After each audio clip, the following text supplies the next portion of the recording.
Today, and joining us now, Douglas Carswell, President and CEO of the Mississippi Center for Public Policy. Morning, Douglas. Thanks for coming in. Good morning. It's wonderful to be back. Yeah. So those zany members of the legislature have been making laws and bills over there at the Capitol. That's what they do. It has been an active session. It has. There have been lots of high-profile bills that have flowed through and are still being deliberated, and their outcome is not yet certain. But what is the center focused on? What if you had some victories that you're particularly pleased with? We are really pleased about a number of things, but the thing we're probably most excited about is probably the number one political issue now in Mississippi, which is the elimination of the state income tax. Right. This has the potential to be the most exciting economic reform in our state in a generation. It would make our state competitive, and I think it would be a wonderful, wonderful thing for our lawmakers to do. Yeah. So we've got two different bills and two different approaches. Well, describe them for us. I think we've only got one approach. We've got a tax cut, which is the proposal put forward by the House. This is the Mississippi Tax Freedom Act. Yep. And this is the only real deal when it comes to eliminating the income tax. And next to this tax cut, we've got what I would call a tax con. This is the idea, the counter proposal that has been put forward by the Senate. And I don't think it's worthy of the name as, it's not even credible as a tax reduction plan. It's cynical. It's deliberately sets out to put forward an alternative masquerading as a tax reduction plan. But let me tell you why it just doesn't add up. The House plan would mean that no one would pay any state income tax on their first $40,000. That's a huge tax break. An individual. Exactly. Yeah. That's a huge tax break for every Mississippian. And the Mississippi House plan is also very prudent. It's not unaffordable. It commits to using future growth in other sources of tax revenue to the ultimate elimination of all state income tax. Mm-hmm. The math adds up. The Senate plan sounds convincing, but it's phony. It talks about eliminating the 4% income tax bracket. That sounds really exciting, but when you stop and do the math, so few people pay so little income tax at the 4% rate. It's the equivalent of giving every Mississippi worker a $200 tax break. Now, this is the same week that the senators tried to vote themselves a $6,000 increase in their salary. Yeah. They were offering to give Mississippi workers a $200 tax break. That's 54 cents a week. It's hardly enough to buy a weekly Subway sandwich.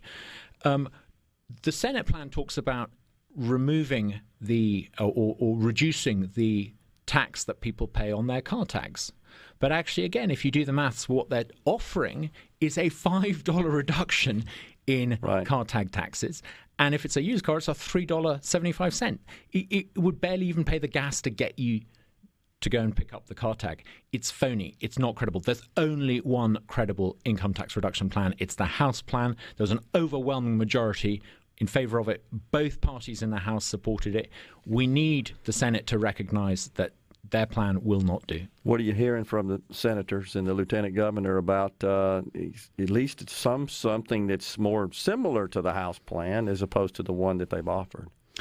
I think there needs to be a meeting of minds between the two houses, because if they don't, then what have they actually achieved this legislative session? Yeah. Other than confirming what the voters voted for in terms of medical marijuana reduction and changing the flag, I'm not sure they've done a great deal. The Mississippi desperately needs to be made more competitive, and the way to do that is to eliminate the state income tax. And the way to do that, I think, is by all means amend and change the House plan if you don't like it, but don't offer something that isn't a credible tax plan and pretend that it is. The Senate plan is simply not a credible attempt at reducing the tax burden on Mississippians and making Mississippi competitive. It doesn't eliminate the state income tax, and offering people a $5 reduction in their car tag is not a credible tax reduction plan. Yeah. To be fair, for what it's worth, there is a reduction of grocery tax that is contemplated in the Senate proposal as well. But you're right, overall, it doesn't really amount to a great deal of tax relief for Mississippians. If you look at the two plans and do different scenarios, a single mom, a family, or a retired couple, there are almost no circumstances in which anyone is worse off. In fact, pretty much everyone is better off under the House plan. Yeah. It's difficult to see how anyone is any better off under what the Senate calls a tax cut, but really is a tax con. Yeah. Yeah, I mean, the way I've kind of described them in contrasting the two approaches is that one provides significant relief. That would be the House bill, but it certainly could be perceived as perhaps more risky in terms of the state's fiscal affairs and its budgetary objectives. The Senate plan, on the other hand, provides little tax relief. It can be argued that it's less risky. You talk about risky. I think risky is the wrong word. Yeah. We need change because for a generation now, young Mississippians have had to move to Nashville, to Tennessee, to Texas, to Florida to work. We need to do something to make our state competitive. Agree. It's not risky in the sense that the maths don't add up. The math does add up. Yep. What this is about ultimately is politicians deciding, are they going to give the $1 billion surplus that we've got in the Mississippi budget? Are we going to give that $1 billion back to the taxpayer, which is what the House is suggesting, or are we going to allow politicians to fritter that money away on their pet projects and awarding themselves pay hikes? Yeah. I think it's only right and proper for an organization like ours to call out as unconservative a proposal that is going to allow politicians to spend that $1 billion tax surplus.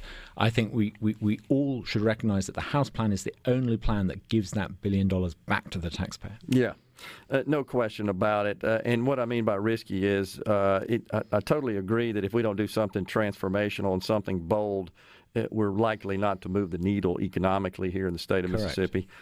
Definitely agree with that. Testified that very point in front of the Joint Committee back in the fall. But I would say that the Senate's position, and I'm just, I think, accurately capturing what they have conveyed to us, is that this puts future revenues at risk necessary to cover future obligations. That's the way I think they would couch it. I agree. They would say that, wouldn't they? Yeah, well, of course, because it really does very little in terms of providing relief and reducing revenues to the state coffers. I think there's a really important point here. You say that it wouldn't really do what they claim it would do. We're all familiar with politicians who run campaigns against the swamp and then go to D.C. and have lunch with lobbyists. What do you think voters in Mississippi are going to make of politicians who talk about tax cuts, offer them a tax con, and when they realize they're only being offered a $5 reduction in their car tax, they're not going to take that well. And we've explained that multiple times here on the program, breaking down the two and contrasting the major provisions. One that eliminates the Senate bill, the 4% bracket over 4 years, which is $50 a year to a taxpayer. And the other, which right off the bat takes everybody who makes less than $40,000, an individual, and married, filing joint, less than $80,000, they're essentially removed from the income tax rolls. Yeah. So there's a major difference there. One cuts the grocery tax by 3%, I think the other by 2%. One increases the general sales tax, which is found objectionable to a lot of retired folks, and I've explained that as much as possible as we can. One significantly reduces, that's the House bill, the price of a car tag. The other is kind of token, here's $5. Thank you very much. Not even sure that'd get you a cup of coffee these days. But, yeah, so there's major differences in the amount of tax relief that the different measures provide. And I totally agree that here in Mississippi, where we tend to lag our neighboring states in terms of economic development, we can take victory laps all day long, and we should anytime we have a success. But the fact is, we're lagging our neighboring states. That's just a fact. And we're lagging because we've got a tax structure that's not competitive. Yeah. And here is a chance in this legislative session. Here is a chance for our lawmakers to do something about it. Yeah. And I think it's extraordinary that the Senate should come up with something that negates the possibility of us changing anything. Yeah. Yeah, I agree to a great extent with that as well. So here's kind of the way I look at things, just putting my business sales hat on. When you're kind of at the bottom, You got to do something bigger, better, bolder, sweeter, and more inducement to ascend that ladder. That's where we are, in my view. The states in America that are prospering are those with low taxes, and we can and should be one of them. Yeah. Can you hang around? I'd love to. Yeah. Yesterday, before we go to break here, I caught a great interview with Grover Norquist. He was on with Larry Kudlow on the Business Channel, and I'll talk about what he had to say. He had a great op-ed in the Wall Street Journal. We'll be back with Douglas Carswell, President and CEO of the Mississippi Center for Public Policy. Middays will return. Talk Mississippi Middays. We've got Douglas Carswell, President and CEO of the Mississippi Center for Public Policy.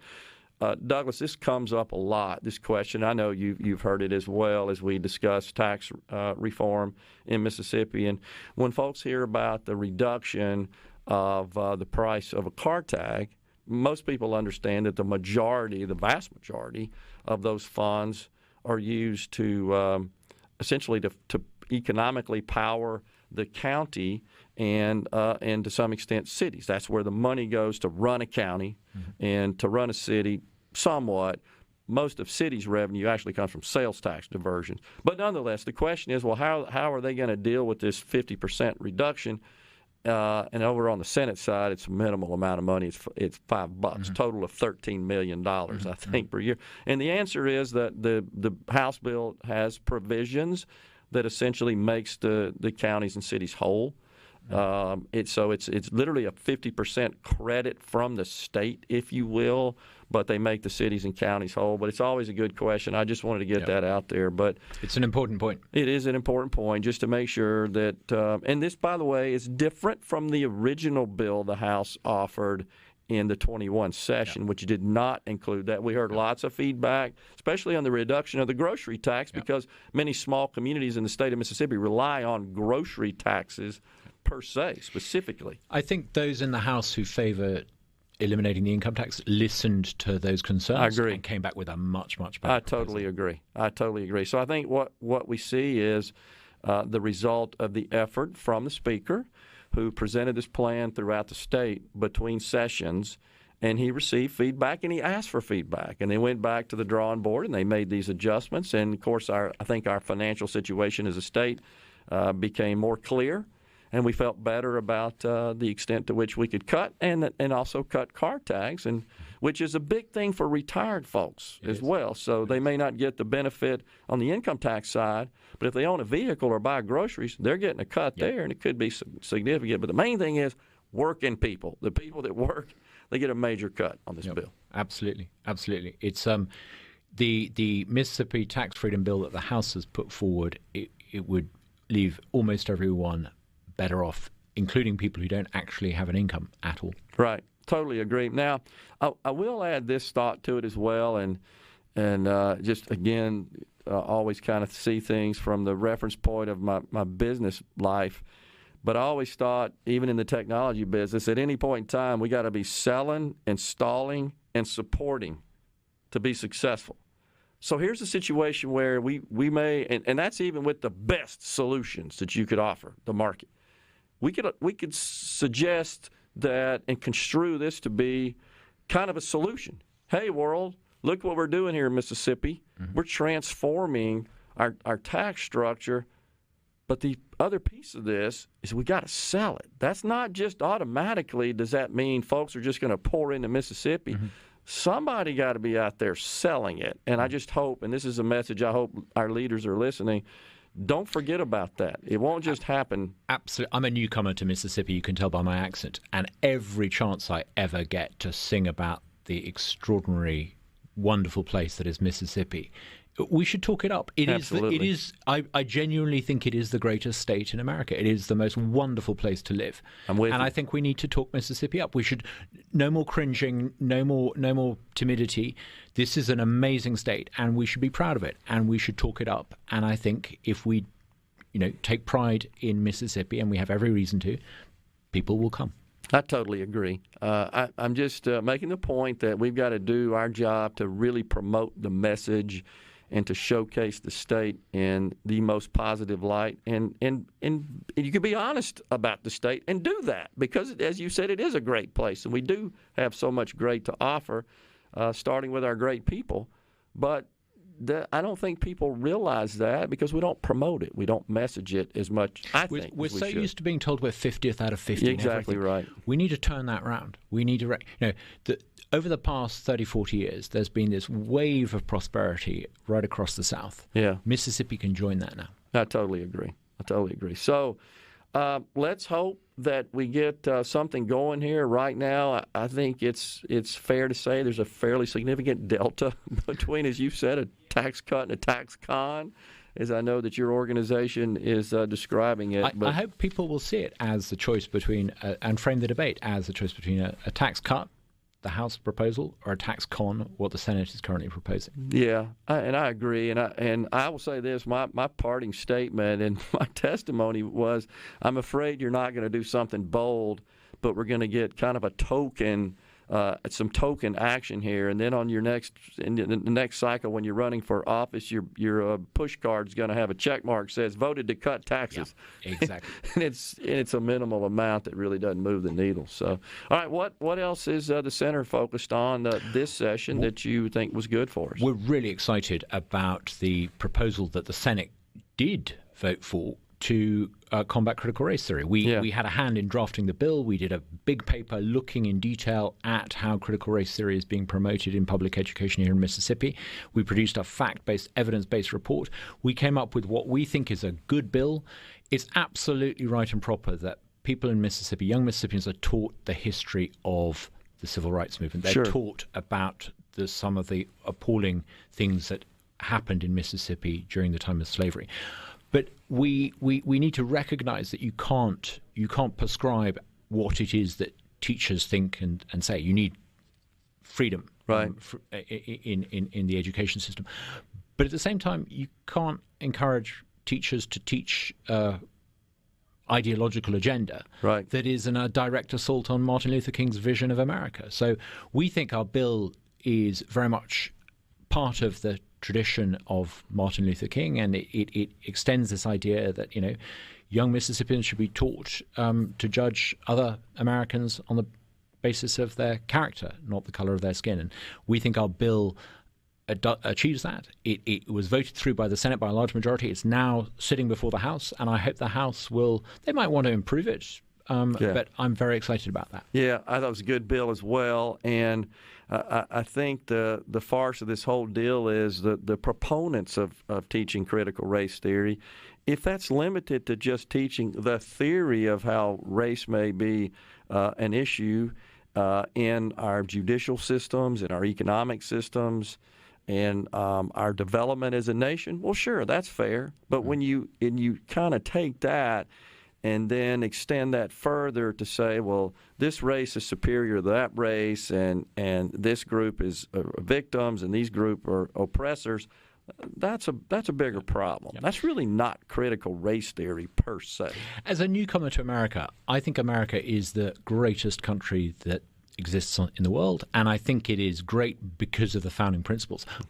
It's right to teach young Americans that there have been occasions when America has produced leaders and laws that haven't lived up to the promise of the founding. Sure. But don't attack the founding principles because they cannot be bettered. Yeah. They are the secret that explains America's genius. Yeah, that's an excellent point. It's a good point, but there are certainly pockets of critical race theory being taught that don't accept that those principles were as great as they are. The so-called 1619 Project tries to teach young Americans that America was founded as a conspiracy by a slave-owning patriarchy. It's nonsense, but it's very dangerous nonsense. Yeah. And CRT, of course, also kind of at its core teaches that prejudice and bias and racism are not individual sentiments, but rather kind of group constructs, which is a big problem where everybody just gets grouped based on their immutable characteristics. Absolutely. One of the great things about America is it's a country where people are judged as individuals, and it goes right back to the idea that we are all in possession of inalienable rights. That idea enshrined in the founding documents is what made America a nation of individuals, and it explains why people, whatever their background, you can have ancestry from Western Europe, Eastern Europe, West Africa, Southeast Asia, wherever. You come here, you're an American, and you're judged as an individual. That is such an extraordinary system, and it's so rare in terms of other countries, that I think America needs to hang on to that. Totally agree. This whole push we've seen the last couple of years where virtually every organization, private and public, has a so-called diversity, equity, and inclusion function within the organization, really ought to be opportunity and equality and individualism. Yeah. That's what we ought to focus on. Absolutely. So I'm back to your original point. I'm very excited about this bill. It's something we've been very much spearheading. I'm a little disappointed that the legislature hasn't done more to reform the education system. We've been pushing for open enrollment, and there was a wonderful bill. Unfortunately, it hasn't gone any further. But I think the idea of allowing the tax dollars to follow a child, we need to revisit that. Great video your organization produced. It's on your website that discusses that very point. Very quick, very easy to understand, and really well done. Well, thank you. We think that every family in Mississippi has a right to decide where their child's tax dollars go. Yeah, absolutely. Douglas, pleasure having you on, sir, and thanks for all the good work you and the great people at the Center for Public Policy do for Mississippi, and we'll be keeping tabs on these other matters of legislation, especially tax reform. Wonderful. We'll talk about that some more. Thank you so much. We'll take a break right here. Middays, we'll be right back. We got Lars Larson at 11:05.